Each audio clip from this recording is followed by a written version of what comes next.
Welcome to the deep dive.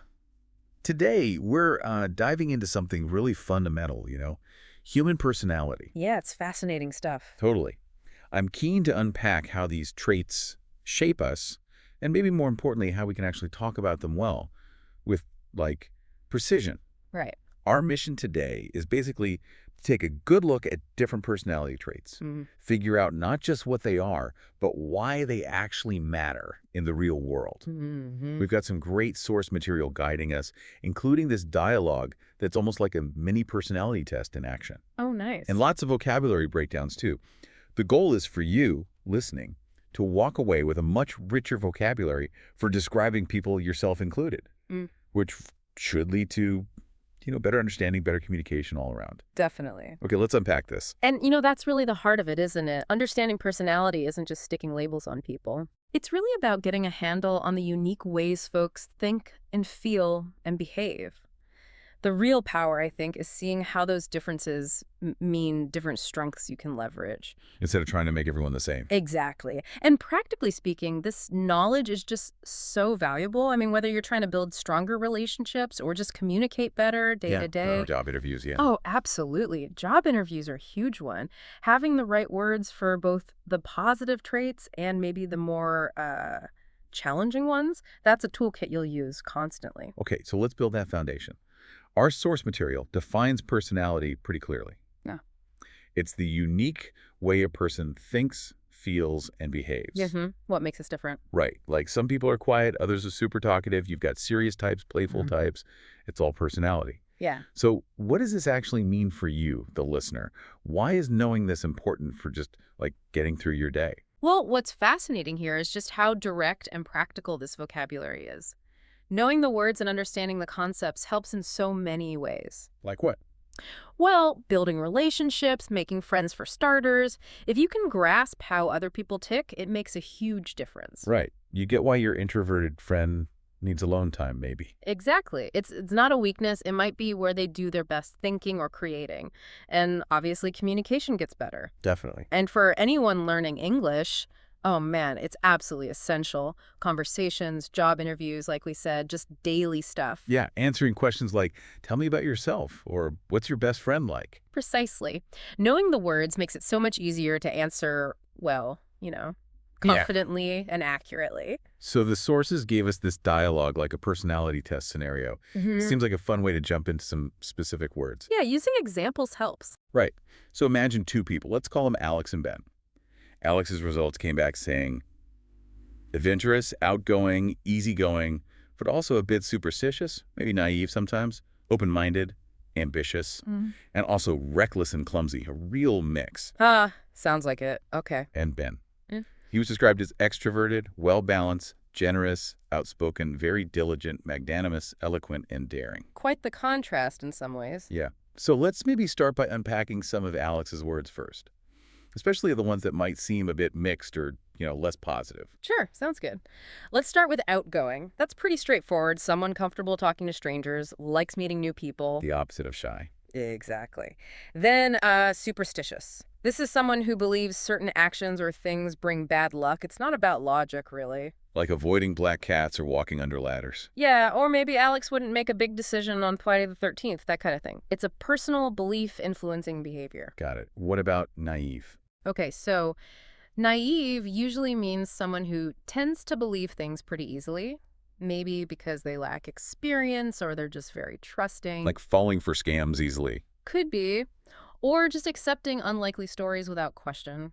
Like our source mentioned, someone telling you it's raining frogs and you sort of believe them. Oh, okay. Now, the source notes, it's not really a bad way to be, but context matters. Calling someone naive can sometimes sound a bit offensive, right? Like you're saying they lack wisdom. Yeah, I can see that. And reckless and clumsy, those sound pretty negative. Reckless definitely implies danger, doing things without thinking through the risks. Like driving too fast or maybe a really impulsive decision. Exactly. Investing everything in some risky venture without research that's reckless. It's like being dangerous or impulsive. Okay, and clumsy. Clumsy is more physical, someone who trips a lot, drops things, bumps into stuff. Butterfingers is another way to put it sometimes. Ah, right. The source suggests it's generally not seen as insulting, more like a relatable flaw, maybe? Yeah, like spilling coffee on yourself. Yeah. It happens. Right. So yeah, words like reckless, clumsy, superstitious, and sometimes naive, they often point to behaviors that aren't typically seen as positive strengths, let's say. Okay, so we've looked at some of those trickier traits, but what about the clearly positive ones? Here's where it gets really interesting, I think, looking at Ben's list. Having words for the good stuff is just as important. Oh, absolutely. It's empowering to describe positive qualities accurately. So extroverted is a big one. Which is basically like outgoing. Right, pretty much a synonym, yeah. Loves meeting people, social events, comfortable in groups.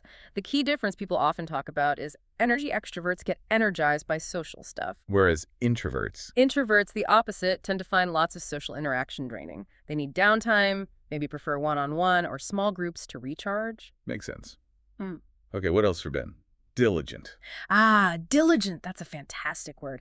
Bosses and teachers love this one. Why is that? It means careful, thorough, efficient, someone who puts in the effort, does a good job, meets deadlines, reliable. Okay, definitely positive, then magnanimous. That sounds big. It is. It means generous in spirit, basically.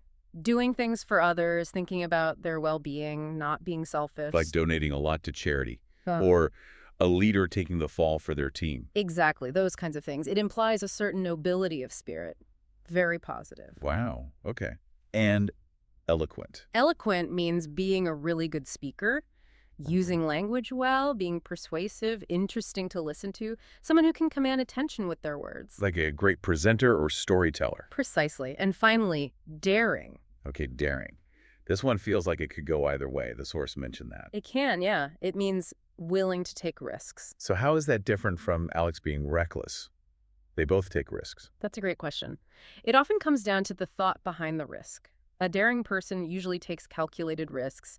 They've weighed the options. There's a purpose. Like a daring entrepreneur launching something new after research. Exactly. It's bold, but not thoughtless.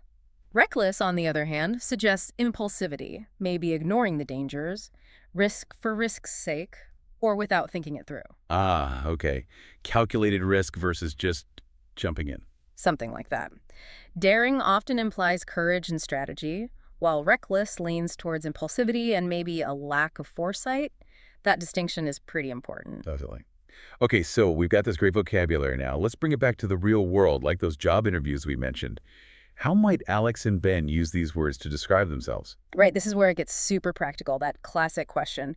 Describe yourself in 3 adjectives. Yep. Ben could easily say, well, I'm extroverted, diligent, and open-minded. Sounds great, right? Very professional. Totally. What about Alex? Alex might lean into their strengths, maybe. I'm adventurous, open-minded, and easygoing. Highlighting adaptability, maybe that willingness to try new things. Okay. What about the flip side? The biggest weakness question. Ugh, the dreaded weakness question. Well, the source joked about saying superstitious and naive. Probably not the best interview strategy. Probably not. More realistically, someone might frame a potential negative carefully, like sometimes I can be a bit too daring, maybe implying they push boundaries but learn from it. Or I sometimes take feedback quite personally, but I'm working on processing it constructively. It shows self-awareness. Right, turning a negative into a potential positive or showing you're working on it. Exactly. Now, shifting gears. What about describing others? Especially traits that might, rub you the wrong way sometimes. Ooh, yeah, like difficult colleagues. Precisely. Our sources brought up the type A personality. Ah, yes, I've heard that term. What does it mean in this context? Well, it often describes someone who's maybe too driven, like very hardworking, maybe too extroverted in an intense way, serious, often anxious, needs control, not very calm or easygoing. Sounds intense. Can be. Often not great listeners either, because they're so focused on the goal or doing things their way, they can be, frankly, hard to work with sometimes. But that drive, Yeah. that intensity, surely that's useful sometimes, like in really demanding jobs. Oh, absolutely. That's the nuance, isn't it? In high-pressure, results-focused roles, that type A drive, that need for control and meticulousness can be a massive asset. They get stuff done to a high standard. So the trick is harnessing it. Exactly. And thinking about Alex and Ben again, say they had to work together. Ben, being diligent and well-balanced, might actually be a great partner for Alex's more ambitious, daring side. How so? Ben could provide the structure, the careful planning to make sure Alex's adventurous ideas are actually workable, keep the daring from tipping into reckless. The planner and the ideas person. Sort of. Yeah. And Ben's magnanimous side might help him navigate Alex's potential type A intensity, focusing on the shared goal instead of getting caught up in friction. That makes a lot of sense. So personality isn't just a label. It really shapes everything. How we live, interact, handle problems. It really does. Let's dig a bit deeper there. Beyond just describing, how do these traits actually play out day to day? If we connect this to the bigger picture, how does it all manifest? Yeah, that's where it gets really interesting. Take social interaction. An outgoing or extroverted person genuinely gets energy from being around people. They like parties, group work, meeting new faces. Makes friends easily, probably. Often, yeah. Whereas an introverted person prefers quieter settings, maybe just a few close friends. Big groups drain them. They need alone time to recharge. Often drawn to things like reading, writing, deeper thinking. And neither is better, just different energy styles. Precisely. Or think about handling problems. An optimistic person tends to see challenges as learning opportunities. They believe things will work out, keep going, bring positive energy. While a pessimistic person Might expect the worst, Yeah. focus only on the problems, maybe feel a bit hopeless sometimes. Again, different default settings. How about stress? That's a big one. Huge. A calm, patient person tries to stay relaxed. Find solutions, not panic. A more nervous or anxious person might worry a lot, overthink things, feel unsure or scared when stressed. And in groups, you see Yeah. different roles emerge, right? Definitely. You often see natural leaders emerge, people who take charge, guide others, make decisions confidently. Enjoy being responsible. Right. And then you have followers, people who are more comfortable listening to instructions, following the plan. Both are crucial for a team to function, actually. Yeah, a team of all leaders might just argue all the time. Exactly. Or a team of all followers might never get started. You need that mix. What about emotions? How people show them? Another key aspect, some people are very expressive. When they're happy, sad, angry, they smile, laugh, cry, talk about it openly. And others are more reserved. Yeah, they keep feelings more inside. Don't show emotions easily, might seem more serious or distant.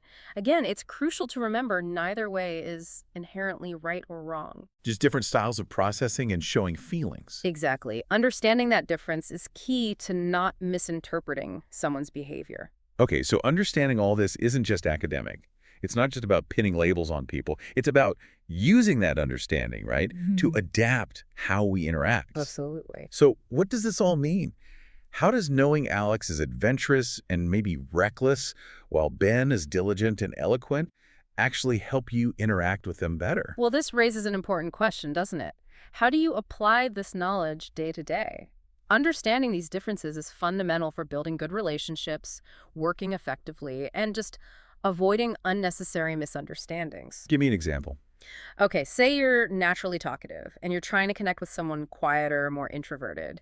If you understand introversion, you won't feel bad or rejected if they don't talk much. Right, you'll get that they might just prefer listening or need time to process. Exactly. You might even adapt by asking more open-ended questions to gently draw them out, rather than just filling the silence yourself. Makes sense. What about teamwork, like with Alex and Ben? Knowing their styles helps immensely. You'd leverage Alex's adventurous spirit for brainstorming new ideas, but rely on Ben's diligence to make sure those ideas are planned out and executed properly. It's about matching tasks to strengths. And preventing clashes. Yes, Okay. even in families. If one person is super organized and another is naturally messy, understanding it's a personality difference, not just laziness, can foster patience instead of constant arguments. Easier said than done sometimes. Oh, for sure. But the awareness helps. Same with dealing with someone stubborn, pushing harder rarely works. Patience might. Or with someone sensitive, choosing your words carefully prevents unnecessary hurt. So it's about flexibility. Flexibility and understanding, exactly. It just smooths out communication and helps build much stronger connections when you appreciate where people are coming from. What a fascinating deep dive. Yeah. It feels like we've really built up not just a vocabulary list, but a better way to think about people. So for everyone listening, you should now have a richer set of words and a deeper appreciation for just how diverse human personality is. I really encourage you to try using some of these words this week. Yeah, actively use them. Describe yourself, describe others. Not just to label, but to really see them and yourself more clearly. It'll boost your vocabulary, sure, but also your confidence in conversations. And ultimately, by understanding these differences, people can really learn to appreciate what makes each person unique instead of just judging them. Yeah, less judgment, more understanding. Exactly. Yeah. Which helps create a much more positive, friendlier vibe, whether it's at home, at work, or just out and about. Great takeaway. So maybe a final thought for everyone to mull over. Pick one new word from our chat today. Just one. And think about how it gives you a fresh perspective on yourself, or maybe someone you know. How might that little bit of new understanding change how you interact this week?